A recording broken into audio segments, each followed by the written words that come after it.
ساری کی ساری کائنات میں خالق اور خالق ہے، اور یہاں جو کچھ ہو رہا ہے یہ بھی اللہ ہی کی طرف سے ہو رہا ہے۔ اللہ تعالیٰ نے اس دنیا کو دارالاسباب بنایا ہے اور ہر چیز کے لیے سبب مقرر کیا ہے۔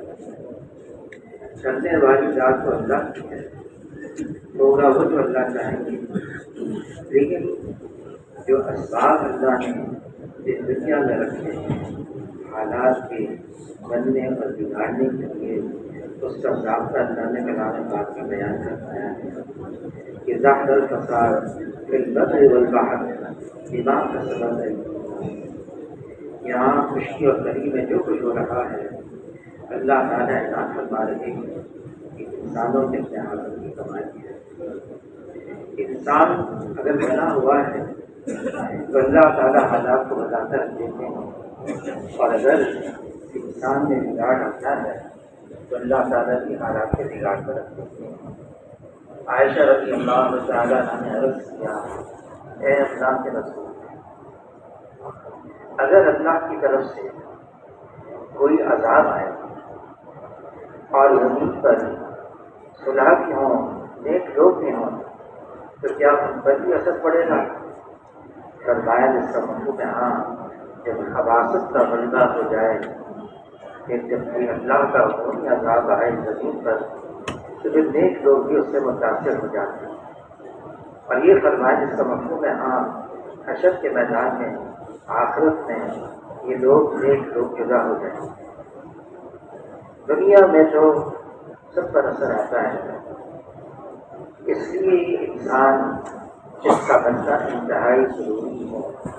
اللہ تعالیٰ نے انسانوں کو بنایا، طرح طرح کی مخلوقات کو بنایا، پھر انسانوں کی رہنمائی کے لیے، رہبری کے لیے اور ہدایت کے لیے اللہ نے انبیاء علیہ السلام کا سلسلہ بھی جاری فرمایا، اور آدم علیہ السلام سے لے کر جناب رسول اللہ صلی اللہ علیہ وسلم تک جتنے بھی نبی آئے سب کی محنت کا میدان انسان ہوا کرتے، انسانوں پر آ کر محنت کرتے انسان بن جائے۔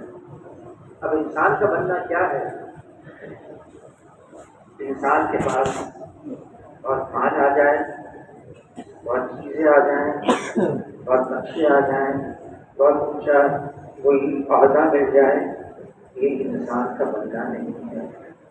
انسان کا بننا یہ ہے کہ جس اللہ نے انسان کو زمین پر بھیجا ہے اور جس اللہ نے انسان کو دنیا کی زندگی عطا فرمائی ہے، یہ انسان اپنے خالق اور مالک کو پہچانے اور پہچان کر اس کو راضی کرے اور اس کی ناراضگی سے بچے، یہ انسان کا بننا ہے۔ تمام کے تمام انبیاء علیہ السلام نے انسانوں کو آواز دی، یا ایھا الناس قولوا لا الہ الا اللہ تفلحوا، یعنی انسانوں لا الہ الا اللہ کا اقرار کر لو، کامیاب ہو۔ کامیابی کیا ہے؟ ہم کس کو کامیابی سمجھ رہے ہیں؟ دنیاوی اعتبار سے بہت ساز و سامان مل جائے، چیزیں مل جائے، ڈگری مل جائے، عہدے مل جائے، نہیں۔ اللہ تعالیٰ کلام پاک میں فرما رہے ہیں وَمَنْ زُحْزِحَ عَنِ النَّارِ وَأُدْخِلَ الْجَنَّةَ فَقَدْ فَازَ، جو جہنم سے کھینچ لیا گیا ہو، جنت میں داخل کر دیا گیا ہو، بس فقط یہی کامیاب ہے۔ کامیابی یہ ہے کہ انسان اپنا اصل ٹھکانہ آخرت میں جنت کو پائے گا، یہ کامیابی ہے۔ دنیا کی زندگی چاہے کتنی ہی طویل ہو جائے، اس کا اختتام ہے، یہ ختم ہونے والی ہے، اور یہاں کی زندگی عارضی ہے، اور یہاں کی زندگی فنا ہونے والی ہے، فانی ہے۔ آخرت کی زندگی ہمیشہ ہمیشہ کی ہے، کبھی بھی ختم ہونے والی نہیں ہے، لامحدود ہے۔ اور حضور صلی اللہ علیہ وسلم فرماتے ہیں، جس کا مفہوم ہے دنیا کی زندگی اللہ نے بنائی ہے تمہارے لیے، اس دنیا کو بنایا ہے تمہارے لیے، الدنیا خلقت لکم، لیکن آگے فرمائے وَإِنَّکُمْ خُلِقْتُمْ لِلْآخِرَۃِ، تمہیں اللہ نے بنایا آخرت کے لیے، جو آخرت کی زندگی آنے والی ہے، جس کی خبر تمام انبیاء علیہ السلام دے کر گئے ہیں، اور حضور صلی اللہ علیہ وسلم تو یہاں تک فرماتے ہیں، اس کا مفہوم ہے ہر نبی نے آ کر اپنی اپنی قوم کو، اپنی اپنی امت کو آخرت کی خبریں دی ہیں، لیکن جتنا میں نے اپنی امت کو آخرت کی خبریں دی ہیں کسی نبی نے اتنی خبریں نہیں۔ کیوں؟ تاکہ اس آخرت کی تیاری کرنا ہمارے لیے آسان ہو۔ حضور صلی اللہ علیہ وسلم نے اپنے وصال سے 3 دن پہلے ایک خطبہ دیا اور اس نے فرمایا، جس کا مفہوم ہے مجھے اپنی امت پر فقر اور فاقے کا ڈر نہیں، مجھے اپنی امت پر دنیا کی فراوانی کا ڈر ہے۔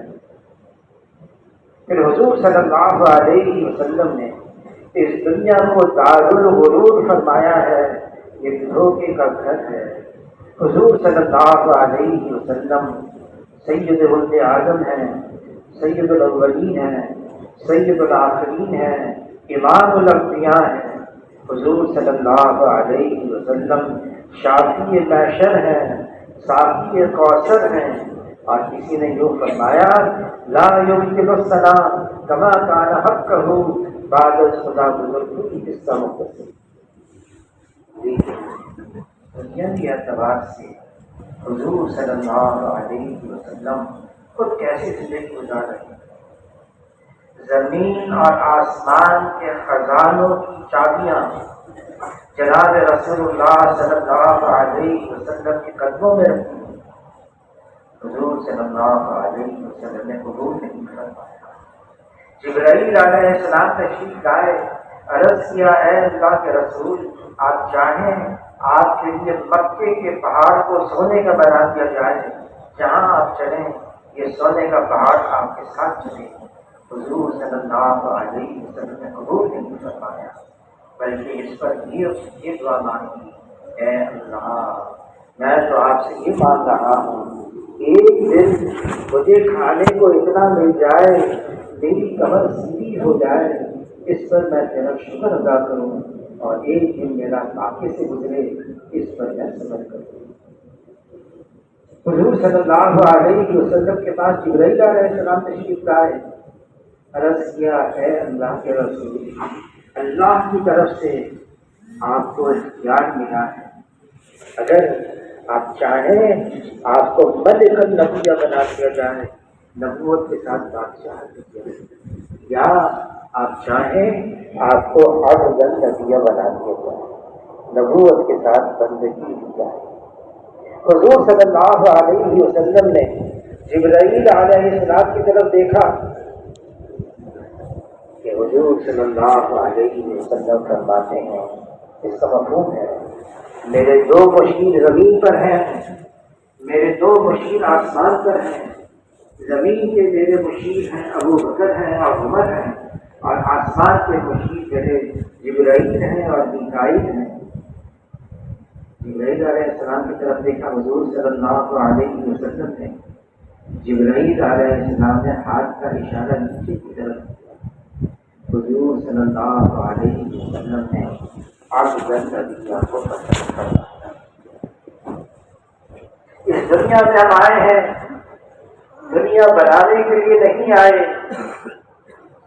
اس میں کوئی شک نہیں، یہ دنیا دارالاسباب ہے۔ ہمیں کہا گیا ہے سبب اختیار کرنے کو، لیکن مسبب الاسباب اللہ ہے، اور اللہ کرتے ہیں اپنی قدرت سے کرتے ہیں، اور اللہ چاہیں سبب کے تحت کر کے دکھا دیں، اللہ چاہیں سبب کے مخالف کر کے دکھا دیں، اللہ چاہیں بغیر سبب کے کر کے دکھا دیں۔ یہ اللہ کی بات ہے۔ اس دنیا کے اندر جو سبب قرار دیا گیا ہے وہ انسانی اعمال ہے۔ جیسے ہی انسان عمل کرے گا ویسے ہی اس کے اوپر حالات آئیں گے، انفرادی طور سے بھی اجتماعی طور سے بھی۔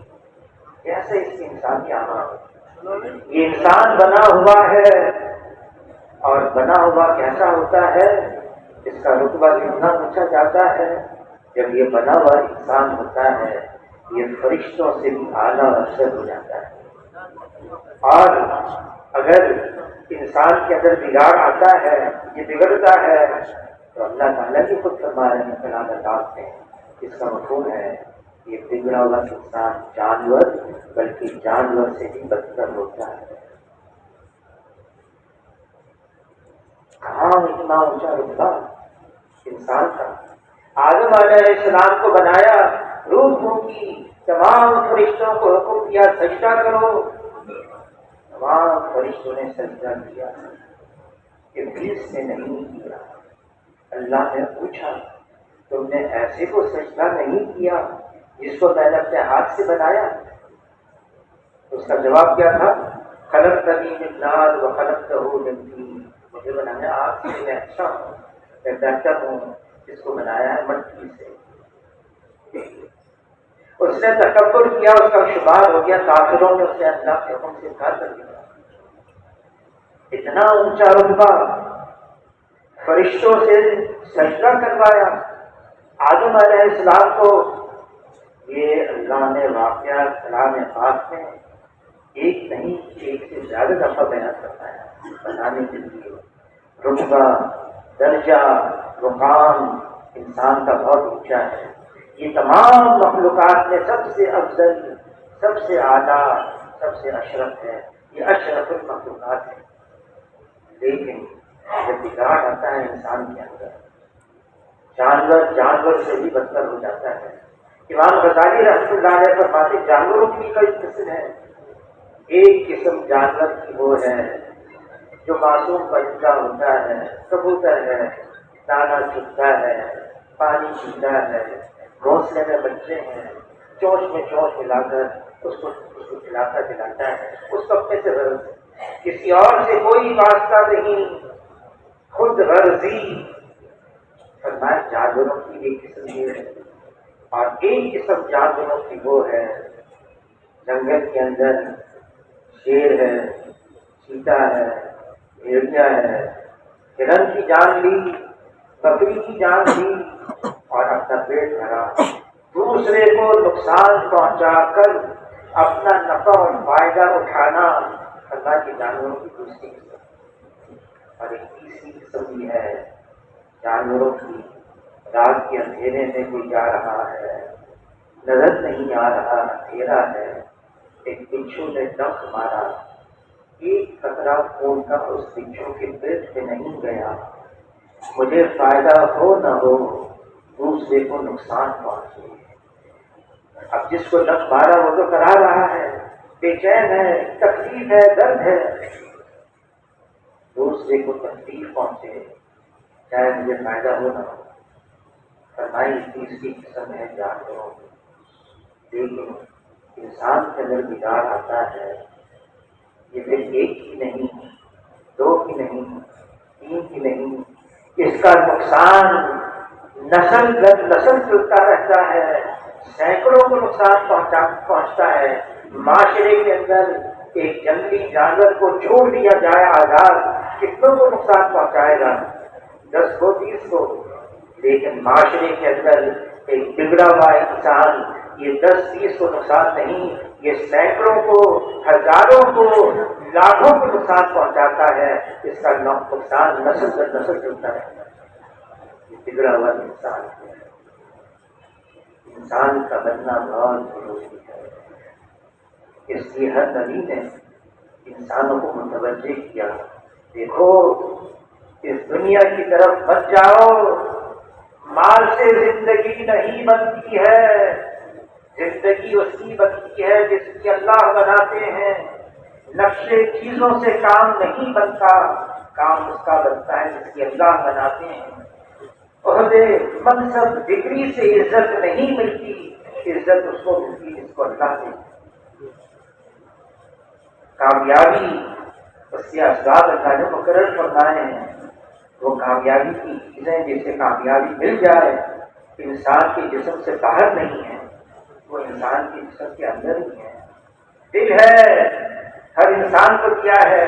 دل کا یقین صحیح ہو جائے، اس دل میں صرف اللہ ہو، اللہ سے ہونا ہو، اللہ ہی کرتے ہیں، اللہ ہی سے ہوتا ہے، اس کے علاوہ کچھ اور نہ ہو۔ یہ دل اللہ نے انسان کے سینے میں رکھا ہے، اس کو اللہ نے اپنی تجلی گاہ بنائی ہے۔ یہ انسان کا دل عجیب ہے۔ حضور صلی اللہ علیہ وسلم فرماتے ہیں انسان کے جسم کے اندر ایک گوشت کا لوتھڑا ہے، یہ صحیح ہو گیا سارا بدن صحیح ہے، یہ بگڑ گیا سارا بدن بگڑا ہوا ہے، اور یہ گوشت کا لوتھڑا انسان کا دل ہے۔ دل کا بننا یہ ہے اس دل میں صرف اللہ ہو اور اللہ کے علاوہ کچھ اور نہ ہو۔ یہ دل یہ صرف اللہ کے لیے مختص ہو جائے۔ حضور صلی اللہ علیہ وسلم نے یہ محنت فرمائی، 13 سال مکہ مکرمہ میں انسانوں کے دلوں پر محنت ہو رہی۔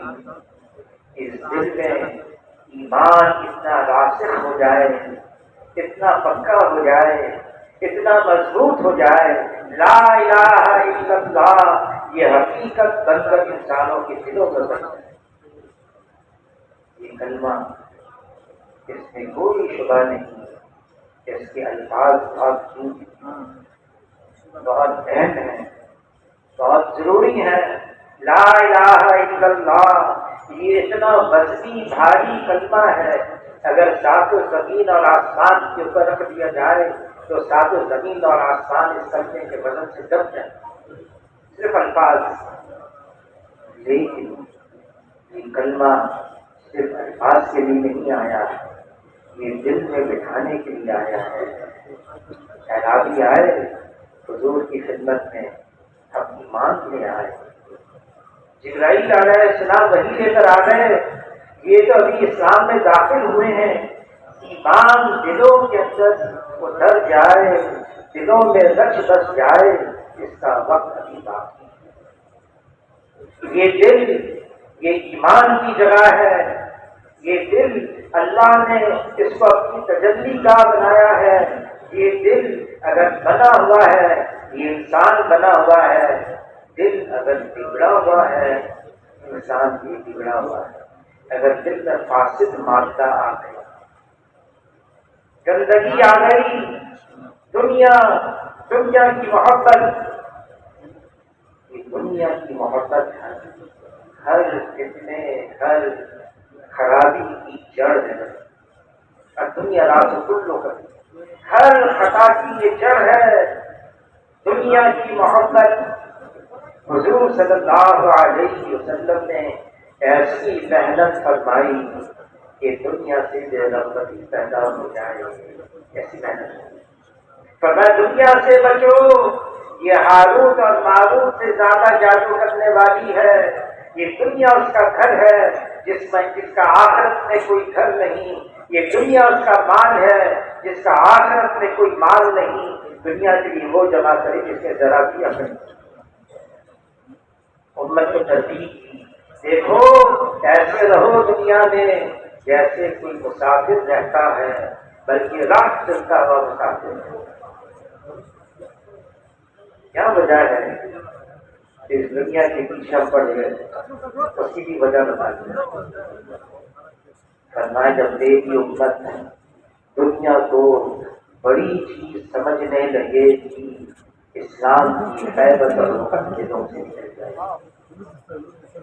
جس اللہ نے دنیا بنائی ہے وہ اللہ اس دنیا کے بارے میں فرما رہے ہیں یہ کھیل اور تماشا ہے۔ اگر اس دنیا کی قیمت اللہ کی نگاہ میں مچھر کے پر کے برابر بھی ہوتی، اللہ تعالیٰ کافروں کو ایک جھوٹ بازی کرے۔ اس دنیا میں جو کچھ ہے یہ قیمت ہے، ختم ہونے والا ہے، اس کو فنا ہے، باقی رہنے والی ذات سے بھی بدلا ہے۔ وہ اللہ جو ساری کائنات کا خالق اور مالک ہے، وہ اللہ جو ساری کائنات کو سنبھالے ہوئے ہے، وہ اللہ جو ساری کائنات کا اکیلے تنہا نظام چلا رہا ہے،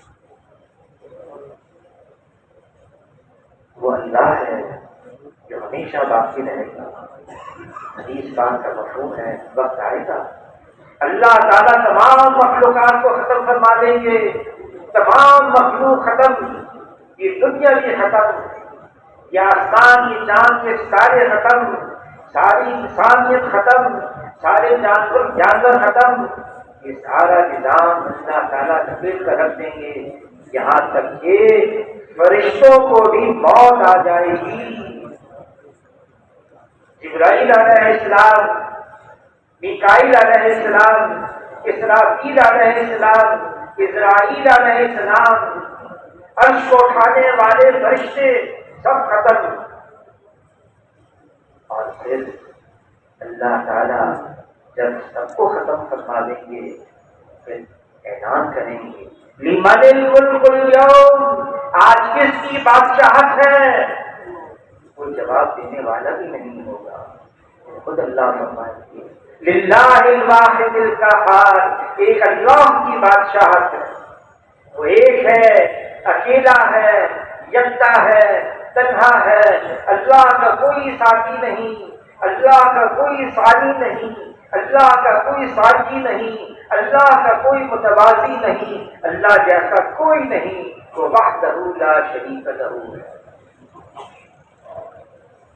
اللہ تعالیٰ اول، اللہ سے پہلے کچھ نہیں، اللہ تعالیٰ آخر، اللہ کے بعد کچھ نہیں، اللہ تعالیٰ ظاہر، اللہ کے اوپر کچھ نہیں، اللہ تعالیٰ باطن، اللہ کے علاوہ کچھ نہیں۔ اللہ نے ہمیں اس دنیا میں اس لیے بھیجا ہے ہم اپنے خالق اور مالک کو پہچانیں، جانیں وہ کون ہے جس نے مجھے بنایا ہے، وہ کون ہے جو مجھے اس دنیا میں پال رہا ہے، وہ کون ہے جو ہر مشکل کو میری آسان کر رہا ہے، وہ کون ہے جو میری ہر حاجت کو پورا کر رہا ہے، وہ صرف اکیلی اللہ ہے۔ جس نے اللہ کو پہچان لیا پھر وہ اللہ کو چھوڑ کر کہیں اور نہیں جائے گا، وہ مال کی طرف نہیں، نقشوں کی طرف نہیں، چیزوں کی طرف نہیں، دنیا کی طرف نہیں، منصب کی طرف نہیں، وہ صرف اللہ کی طرف جائے گا۔ فَفِرُّوا إِلَى اللَّهِ، وہ دوڑے گا، بھاگے گا صرف اللہ کی طرف، میرا معاملہ اللہ کی طرف، اللہ کے ساتھ۔ جس نے اللہ کو پہچان لیا پھر وہ کہیں اور نہیں جائے گا۔ لا الہ الا اللہ، یہ کلمہ معرفت ہے، یہ وہ کلمہ ہے جس کے ذریعے سے اللہ کو پہچانا جائے، اور اس کلمے کو اللہ نے شروع کیا ہے لا سے، نفی پہلے ہے، انکار پہلے ہے۔ لا، اللہ کے علاوہ جو کچھ ہے وہ اللہ کا غیر ہے، وہ اللہ کا ما سوا ہے، وہ اللہ کا سوا ہے، اور جو اللہ کا غیر ہے وہ اللہ کے بغیر کچھ کر نہیں سکتا ہے۔ جس کے دل میں یہ یقین ہوگا اور پختہ یقین ہوگا وہ کہیں اور نہیں جا سکتا۔ جس دل میں صرف اللہ سے امید ہوگی، جس دل میں صرف اللہ کا خوف ہوگا پھر وہ دل مطمئن بھی ہوگا، اور اگر دل میں اللہ کے علاوہ سے امید ہے، دل میں اللہ کے علاوہ کا خوف ہے، یہ دل پھر ہمیشہ پریشان رہے گا، کبھی ادھر کبھی ادھر، کبھی اس کا در کبھی اس کا در بدر۔ اور جس نے اللہ کو پہچان لیا کتنے ہی حالات کیوں نہ آئے، کیسی فضا بن جائے، وہ جو مرضی ہوتا رہے، اس کا دل مطمئن ہے، دل مطمئن ہے۔ حضور صلی اللہ علیہ وسلم ابو بکر رضی اللہ تعالیٰ عنہ کے ساتھ غار ثور میں، اور وہ غار کیا تھا؟ چاروں طرف پتھر تھے، بیچ میں جگہ تھی۔ حضور صلی اللہ علیہ وسلم رات کے اندھیرے میں، اور غار ثور کتنا دور ہے اوپر چڑھنا، کتنا فاصلہ ہے، کتنا کٹھن ہے وہ راستہ۔ پہنچ گئے غار ثور میں، جن سے چھپ کر نکلے تھے وہ پیچھا کرتے کرتے بھی پہنچ گئے۔ ابو بکر رضی اللہ تعالیٰ حضور صلی اللہ علیہ وسلم ابو بکر نے عرض کیا ہے اللہ کے رسول یہ تو پہنچ گیا، گھر کے دروازے پر ہیں، گھر کے منہ پر ہیں، اگر یہ صرف اپنے پاؤں کو دیکھ لیں تو ہم نظر آ جائیں گے۔ جناب رسول اللہ صلی اللہ علیہ وسلم نے ایک جملہ فرمایا جس کو اللہ تعالیٰ نے کلام پاک میں نقل کر دیا۔ کیا فرمایا؟ اور یہ صرف ابو بکر سے نہیں فرمایا، یہ ساری امت سے فرمایا۔ تا قیامت آنے والا وہ آخری حضور کا امتی، اس کے لیے پیغام ہے لا تحزن ان اللہ معنا، گھبراؤ مت، خوف مت کرو، اللہ ہمارے ساتھ ہے۔ وہ اللہ جس کے قبضے میں سب کچھ ہے، اللہ کے قبضے قدرت کے دائرے میں ہر چیز ہے، کائنات کا ذرہ ذرہ اللہ کے حکم میں چکرا ہوا ہے، تمام مخلوقات پر اللہ کا کلی اختیار اور قابل تصرف حاصل ہے۔ ایک پتا بھی اس دنیا میں اللہ کے حکم کے بغیر ہل نہیں سکتا ہے، اور اللہ کی طاقت، اللہ کی قوت، اللہ کی قدرت اتنی زبردست ہے، کوئی اللہ کو عاجز کر نہیں سکتا، نہ زمین پر نہ آسمان پر، کوئی اللہ کا مقابل بن نہیں سکتا، کوئی اللہ کے سامنے حکم نہیں چلا سکتا، کوئی اللہ کے آگے دم نہیں مار سکتا، پت نہیں مار سکتا۔ مخلوق کیا ہے؟ مخلوق ظاہری شکل میں کتنی ہی طاقتور نظر آئے، مخلوق ظاہری شکل میں کتنی ہی قوت والی نظر آئے، مخلوق ظاہری شکل میں کتنی ہی طاقتور نظر آئے، مخلوق ظاہری شکل میں کتنی ہی کٹاوت نظر آئے، مخلوق مخلوق ہے اور اللہ کے سامنے اس کی کوئی حیثیت نہیں۔ اللہ خالق ہے اور باقی سب مخلوق ہیں، اللہ مالک ہے اور باقی سب مخلوق ہیں، اللہ غالب ہے اور باقی سب مخلوق ہیں۔ فیصلہ اللہ کا ہے، حکم اللہ کا ہے، غلبہ اللہ کا ہے۔ دنیا کی تمام حکومتوں پر، دنیا کی تمام سلطنتوں پر، دنیا کی تمام بادشاہتوں پر ایک اللہ کی بادشاہت ہے۔ ہوگا وہ جو اللہ چاہیں گے، مخلوق ساری جمع ہو جائے، مل جائے، اور مل کر تو چاہے۔ مخلوق کا چاہنا یہ محض چاہنا ہے، اور اللہ کا چاہنا ہو جانا ہے، اور ہوگا وہ جو اللہ چاہے۔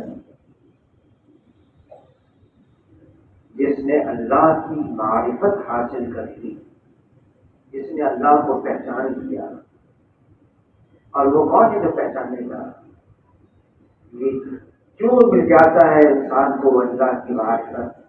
جو اللہ کا مطیع ہوگا، جو اللہ کا فرما بردار ہوگا، جو اللہ کے احکامات کو پورا کرے گا، کرنے والے کام جس کو اللہ نے حکم دیا کرے گا، بچنے والے سے اللہ نے کہا بچو اس سے بچے گا، اس کا نتیجہ یہ ہے اس کو اللہ کی معرفت حاصل ہو جائے گی، اللہ کو پہچان لے گا۔ حاجی صاحب، حاجی عبدالوہاب صاحب رحمۃ اللہ علیہ سن 61 میں نظام الدین کے اندر تعلیم کروا رہے تھے، تو انہوں نے یہ واقعہ سنا ہے، تعلیم کرا رہے تھے، دیہاتی دیواتی سیدھے سادے لوگ سادے بیٹھے تھے، فضائل ذکر میں سے حاجی صاحب نے فرمایا جو لا الہ الا اللہ کا ذکر کثرت سے کرے گا اللہ کی معرفت مل جائے گی۔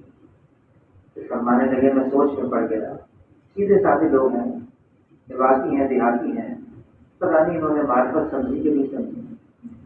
میں نے پوچھ لیا ارے بھائی جانو معرفت کسے کہیں؟ جی دیواتی کھڑے ہو گئے، فرمایا کیوں تو نہ جانے کسے کہیں؟ اچھا تو بتا دو کس کو کہتے ہیں؟ تو فرمانے لگے دیواتی دیہاتی، تو جو ہمارا گاؤں ہے نا اس کا کھانے دار، اس سے ایسا تعلق ہو جائے، ایسا تعلق ہو جائے جو کام اس کو وہ کر دے۔ آج سب ہم یہاں سمجھتے ہیں، ایک بدو آیا جناب رسول اللہ صلی اللہ علیہ وسلم کی خدمت، اور اس نے ایک سوال کیا، اے اللہ کے رسول، حشر میں حساب کون لے گا؟ اس پر حضور صلی اللہ علیہ وسلم نے فرمایا اللہ لیں گے۔ وہ بدوج وجد میں آ گیا اور کہنے لگا بخدا، پھر تو ہم سب نجات پا گئے۔ حضور صلی اللہ علیہ وسلم کو ٹھہرا کیا، کیسے؟ تو عرض کیا ہے اللہ کے رسول، جب کریم قابو پا لیتا ہے تو وہ معاف بھی کر دیتا ہے۔ حضور صلی اللہ علیہ وسلم نے اس کی بات سنی، وہ جانے لگا اس کی طرف دیکھتے ہیں، یہاں تک کہ نگاہوں سے اوجھل ہو گیا، لیکن اس کا جملہ دوہراتے رہے بخدا، پھر تو ہم سب نجات پا گئے۔ جب کریم قابو پا لیتا ہے پھر وہ معاف بھی کر دیتا ہے۔ فرمایا دیکھو اس کو، یہ وہ ہے جس نے اللہ کو پہچان لیا، یہ وہ ہے جس نے اپنے رب کو پہچان لیا۔ رب کو پہچاننے کے لیے آدمی بہت بڑا علم حاصل کر لے، بہت بڑا اللہ کا ذکر کرنا شروع کر دے، بہت بڑا اہل اللہ ایسا بن جائے، یہ بھی ضروری نہیں ہے۔ مولانا جلال الدین رومی رحمۃ اللہ علیہ نے عجیب واقعہ لکھا، لکھتے ہیں کہ موسیٰ علیہ السلام جنگل سے گزر رہے تھے، دیکھا ایک چرواہا ہے، بکریاں اس کے سامنے ہیں، ایک کونے میں بیٹھا ہے، وہ باتیں کر رہا ہے۔ موسیٰ علیہ السلام کو جستجو ہوئی، میں کلیم اللہ ہوں، میں اللہ سے باتیں کرتا ہوں، یہ کون ہے جو کس سے باتیں کر رہا ہے؟ کوئی سامنے نہیں۔ خاموشی سے چپ کے موسیٰ علیہ السلام اس کے پاس آئے سننے کے لیے کہ کس سے بات کر رہا ہے، کیا بات کر رہا ہے۔ جب سنا اس کی بات تو یوں کہہ رہا تھا، اے اللہ کہیں تو مجھے لے جائے، میں تیری جوئیں نکالوں، تجھے تیل لگاؤں، تیری خدمت کروں۔ وہ چرواہا وہ بکریوں کی جو نکالتا، ان کی مالش کرتا، موسیٰ علیہ السلام کی چلانے، وہ تو حضور صلی اللہ علیہ وسلم کو نرم بنایا، اور وہ بھی فرمایا کہ ہم آپ کو نرم نہ بناتے، کوئی آپ کے روز کی وجہ سے ابھی قریب نہیں آ سکتا۔ موسیٰ علیہ السلام جلا دی، غصہ آ گیا، ایک کو گھوسا مارا مر گیا، جلال میں آ گئے ہیں۔ اس چرواہے سے کیا باتیں کر رہے ہو؟ تم اللہ سے ایسی باتیں کر رہے ہو؟ اللہ جیسا کوئی نہیں ہے۔ اور اس کو سمجھایا، بتایا کہ اللہ کیسے ہے۔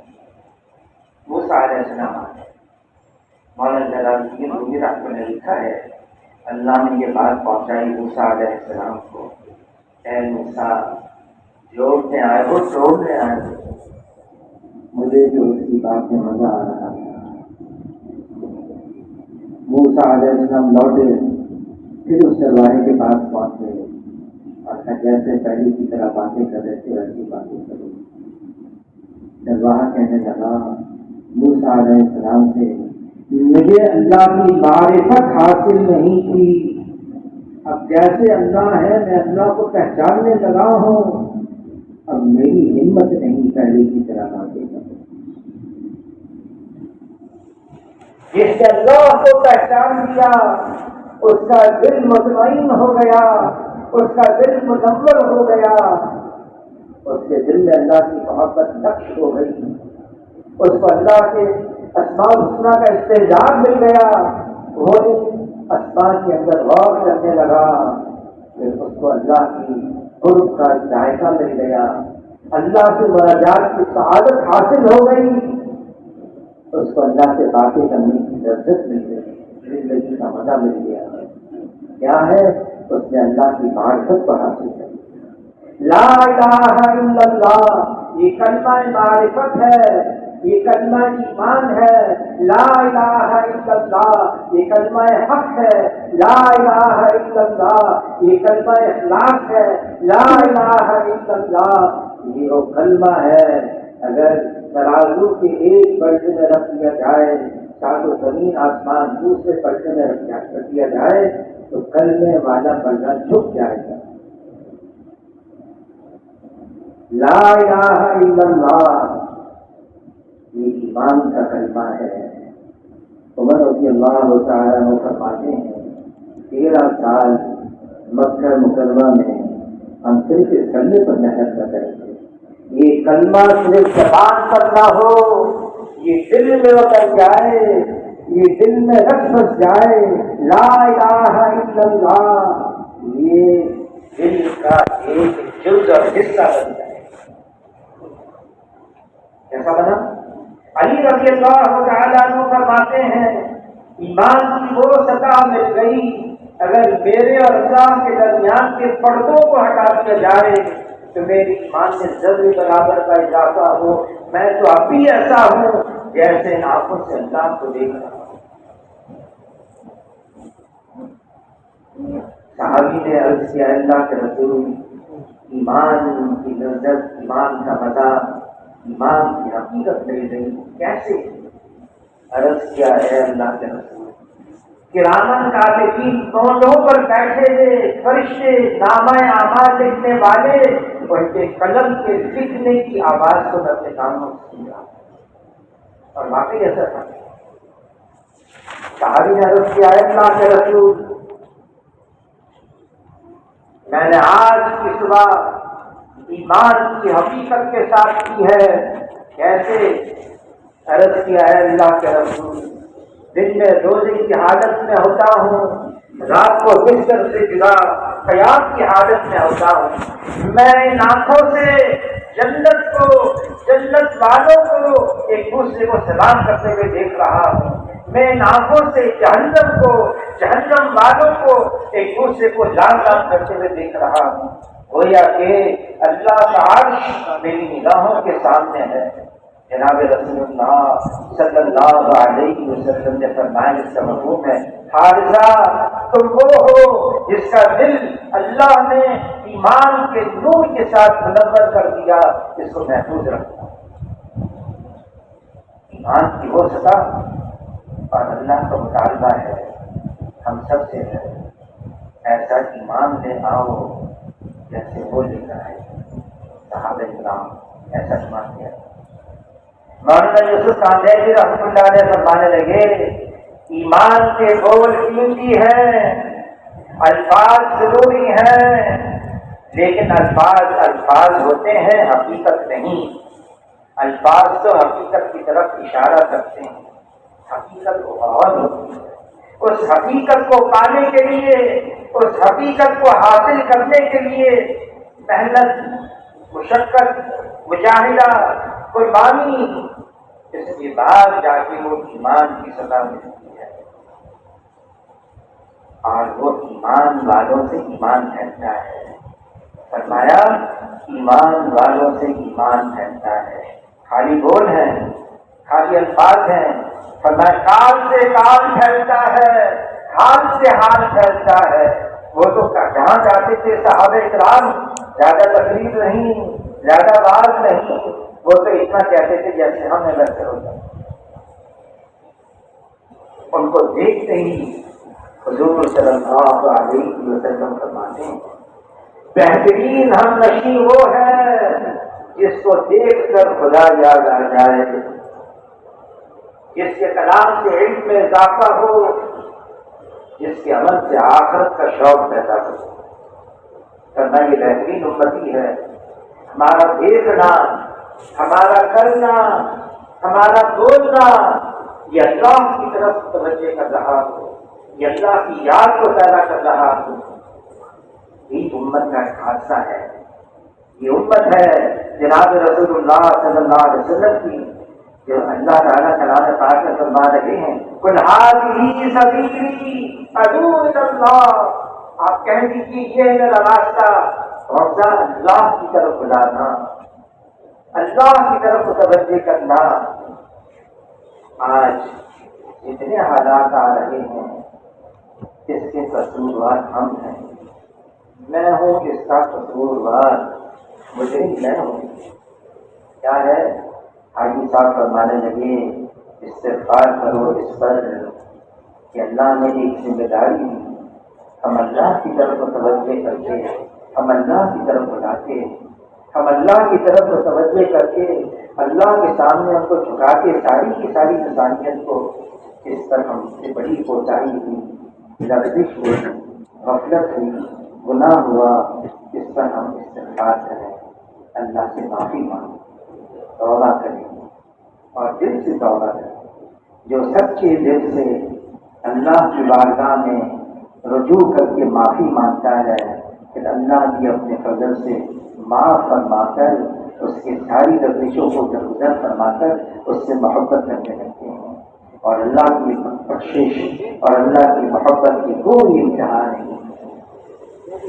جب اللہ محبت کریں گے پھر اللہ اعلان فرماتے ہیں آسمانوں پر، فلاں فلاں سے میری واپس دوستی ہو گئی، میں اس سے محبت کرتا ہوں، تم بھی اس سے محبت کرو، اس سے رجوع کریے. رجوع اللہ، توبہ کرنا، استغفار کرنا اس وقت کی ضرورت ہے. سچے دل سے ہم اللہ سے معافی مانگیں. جو استغفار کو لازم قرار دیتا ہے اللہ تعالیٰ ہر چیز سے، ہر تنگی سے، ہر ہر غم سے راہیں نکالتے ہیں اور ایسی جگہ سے روزی عطا فرماتے ہیں جہاں سے وہم و گمان بھی نہیں. اللہ نے اعلان کیا ہے جناب رسول اللہ صلی اللہ علیہ وسلم کو، جب تک آپ اپنی امت کے درمیان نفس نفیس موجود ہوں گے اللہ کا کوئی عمومی عذاب نہیں آئے گا، یا جب تک یہ امت استغفار کرتی رہے گی اللہ کا کوئی عمومی عذاب نہیں آئے گا.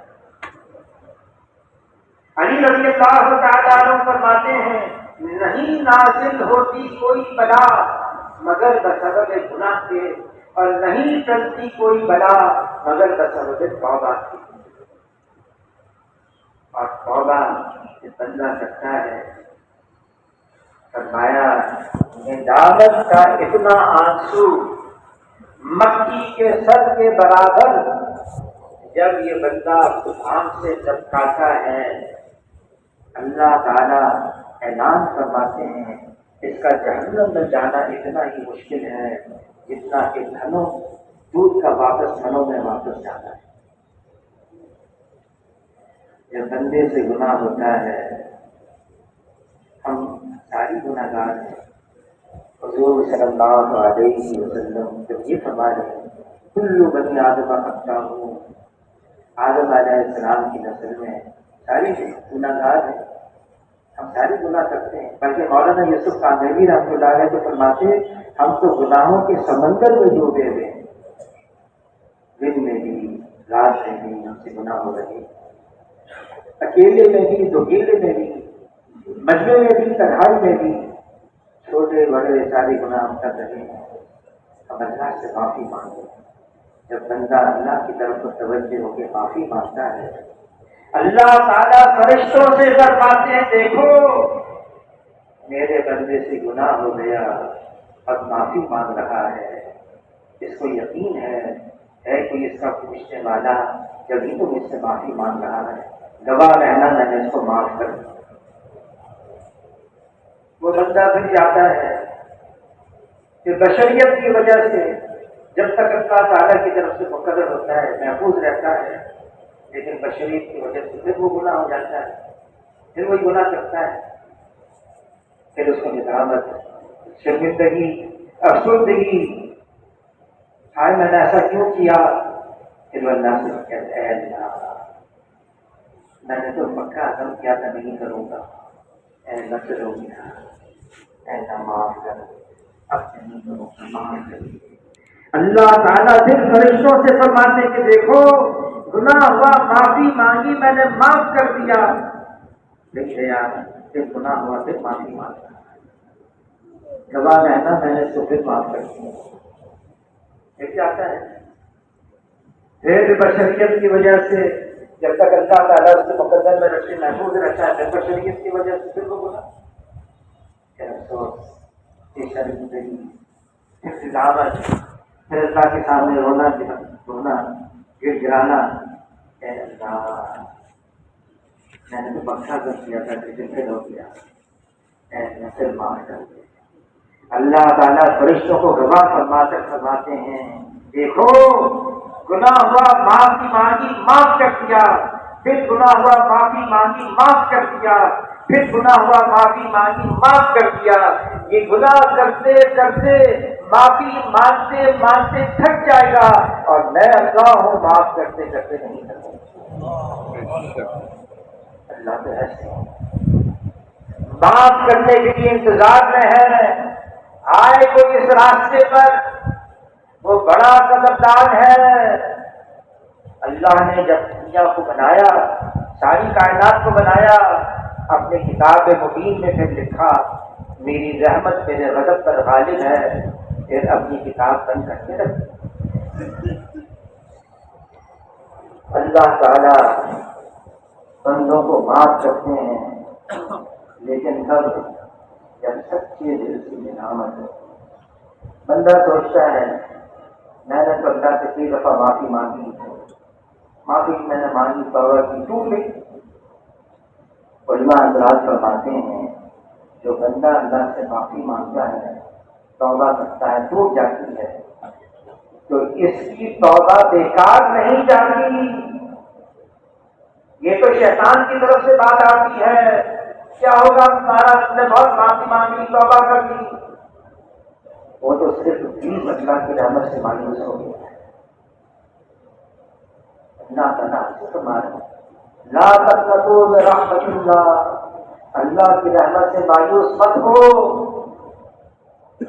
گناہ ہوا توبہ کی دل ٹوٹ گئی کوئی بات نہیں کسی نے کہا باز ہرا سے ہستی بازا جل کافروں گبرو خود پرستی بازا در گہے ماں در گہے نومیدی نیز گھر سردار توبہ شکستی بازا اگر 100 دفعہ توبہ کر کے توڑ دیا پھر توبہ حاجی صاحب حاجی عبدالوہاب صاحب فرمانے لگے جو گناہ کرتا ہے توبہ کرتا ہے پھر گناہ کرتا ہے پھر توبہ کرتا ہے پھر گناہ ہوتا ہے پھر توبہ کرتا ہے یہ تواب میں سے ہے اس کا شمار توابین میں ہے یہ بھی ولایت کا ایک درجہ ہے لیکن اس میں ترغیب گناہ کرنے کی نہیں ہے اس میں ترغیب ہے توبہ کرنے اللہ سے معافی مانگے توبہ میں بھی علماء حضرات فرماتے ہیں 3 حصے ہیں ایک تو یہ ہے جس گناہ میں مبتلا ہے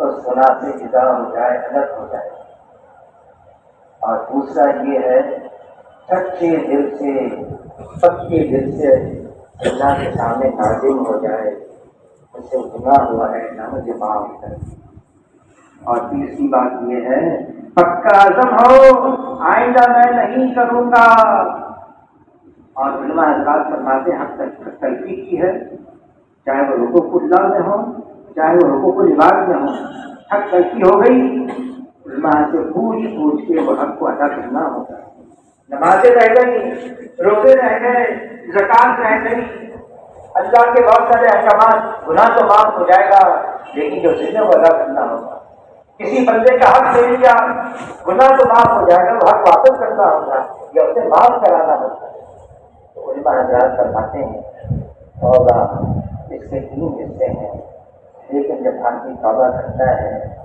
اللہ تعالیٰ ایسے خوش ہوتے ہیں ہمارے مولانا اسلم صاحب کے رحمۃ اللہ علیہ ملتان انتقال ہو گیا ایک حدیث بہت سناتے تھے اور فرماتے جب اللہ کے سامنے کوئی بندہ توبہ کرتا ہے معافی مانگتا ہے رجوع کرتا ہے اللہ تعالیٰ اتنے خوش ہوتے ہیں اتنے خوش کہ وہ خوشی کا اظہار کیسے کرتے ہیں تو حضور صلی اللہ علیہ وسلم نے مثال کے طور پر ایک مسافر اپنی سواری پر مہینے بھر کا سامان لانے ہو جا رہا ہے جنگل کے اندر سو گیا کوئی میرے درخت کے نیچے سب کھانے کے لیے آپ کبھی تو دیکھا اس کی سواری بغیر سامان سے غائب وہ خوب تلاش کرتا ہے، خوب تلاش کرتا ہے، نہیں ملتی ہے اس کو،